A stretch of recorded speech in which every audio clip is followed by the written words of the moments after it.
আজকে আমরা শিখব auto correct option in MS Word বা মাইক্রোসফট ওয়ার্ডে। তো আগের ভিডিওতে আমরা শিখেছিলাম গো টু ফাইন্ড রিপ্লেস। তো আজকে আমরা দেখব অটো কারেক্ট কিভাবে আমাদের হেল্প করে বা আমরা কিভাবে করতে পারি। তো আমরা প্রথমে ওয়ার্ডে যাব, ওয়ার্ডে গিয়ে ব্ল্যাঙ্ক ডকুমেন্ট ওপেন করে নিলাম আমি একটা। আচ্ছা, অটো কারেক্ট মানে কি? মানে অটোমেটিক্যালি কারেক্ট হয়ে যাবে। তার মানে কি? আমি একটা উদাহরণ দিচ্ছি এখানে। দা স্পেলিং কি? টিএইচই, তাই তো টিএইচই। এইবার আমি যদি টিইএইচ লিখে এন্টার মারি, দেখো টিএইচই হয়ে গেছে।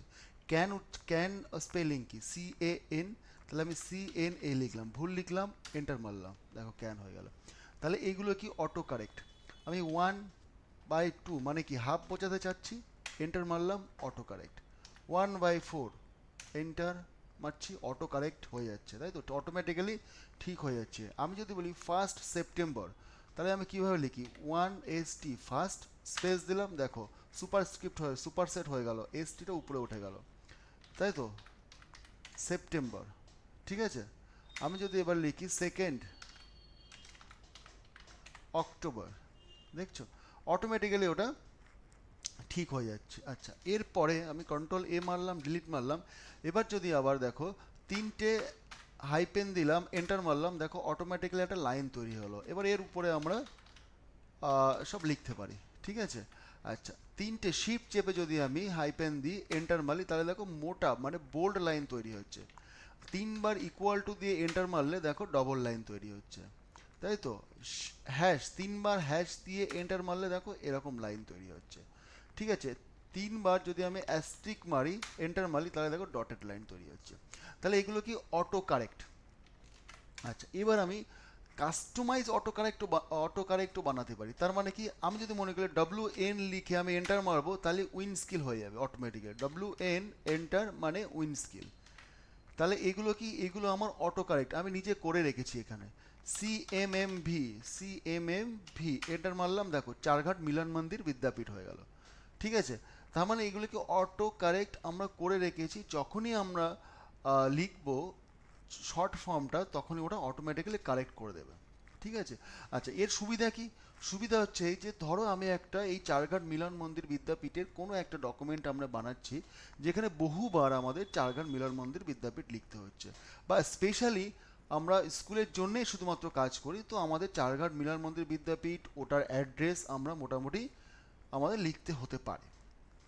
আচ্ছা, তাহলে এই অটো কারেক্টগুলো কোথায় আছে আমরা দেখে নিই।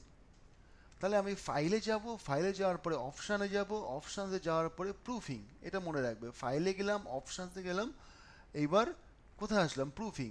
প্রুফিংয়ে আসার পরে আমি এখানে ক্লিক করছি অটো কারেক্ট। দেখো এখানে কিন্তু আমি যেগুলো লিখলাম সেগুলো কিন্তু সব কিছু দেওয়া আছে। তার মানে কি? ধরো আমি এখানে CMMV লিখেছিলাম না, দেখো CMMV লিখলে কি হবে? চারঘাট মিলন মন্দির বিদ্যাপীঠ আসবে। ঠিক আছে, এগুলো ডেটা এন্ট্রি করা আছে। WN কি আসবে? উইন স্কিল আসবে, তাই তো। আবার এখানে দেখো WN80 ওয়ান্ট, তার মানে কি? WN80 যদি আমি ভুল করে লিখি, তাহলে ওটা অটোমেটিক্যালি ওয়ান্ট তৈরি হবে। কীভাবে হবে দেখে নিই।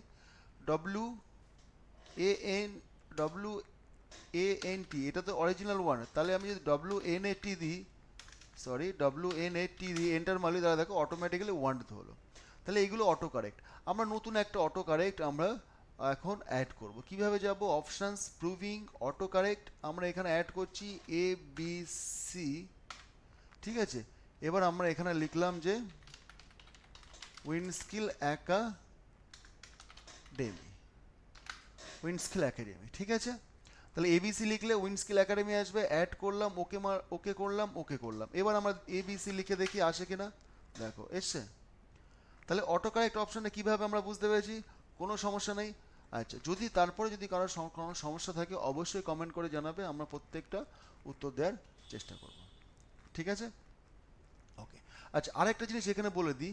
ধরো এগুলো তো নর্মাল টেক্সট, এবার আমি মনে করলাম যে আমি এটাকে কি করব? বোল্ড করব, তাই তো। মানে আমি যখনই ABC লিখবো এরকম বোল্ড তৈরি হবে। নর্মালি তো ABC যদি আমি লিখি তাহলে কেমন হয়? ABC। আচ্ছা, আমি সরি বোল্ডটা আটিয়ে দিই।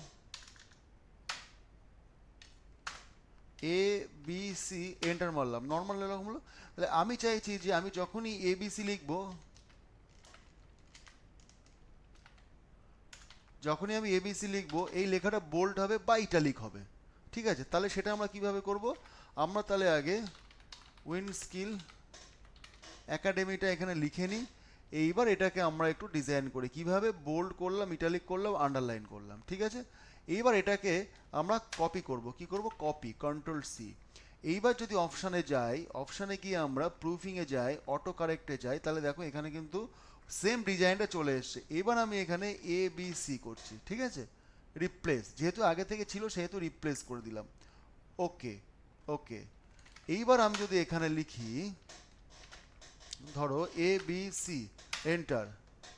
ঠিক আছে, তাহলে তুমি ডিজাইন পার্টও তুমি ওখানে অটো কারেক্টের অপশানে অ্যাড করতে পারো। ঠিক আছে, তো অটো কারেক্টে একটুকুই। এরপরে আমরা নেক্সট ভিডিও নিয়ে আসবো। যদি এই ভিডিওতে কোনো সমস্যা থাকে অবশ্যই কমেন্ট করে জানাবে, আমরা প্রতিটি প্রবলেম সলভ করব। ঠিক আছে তাহলে।